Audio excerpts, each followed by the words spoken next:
वेगळी संख्या ओळखा.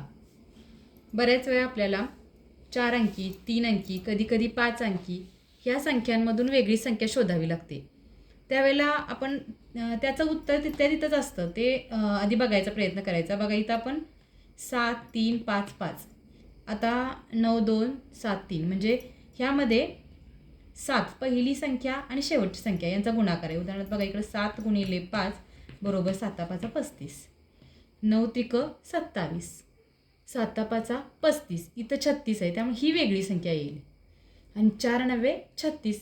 त्यामुळे ह्या चारीपैकी 7 5 35 इथं नाही आहे, त्यामुळे ही वेगळी संख्या येईल.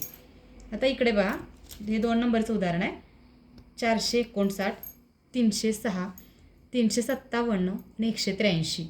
ह्यामध्ये बघा शेवटचा जो अंक आहे म्हणजे 9 आहे, तो एकक स्थानचा जो 9 आहे त्याला गुणिले 5 केले. 9 गुणिले 5 बरोबर 9 5 45. म्हणजे एवढ्या मोठ्या जरी संख्या असल्या तरी उत्तर हे त्या संख्येमध्येच असतं, हे लक्षात ठेवायचं आपण. 6 पंचे 30. 7 5 35. म्हणजे ही वेगळी येणार. 3 5 15 यायला पाहिजे होतं, तर इथं 18 आले, त्यामुळे ही वेगळी येणार.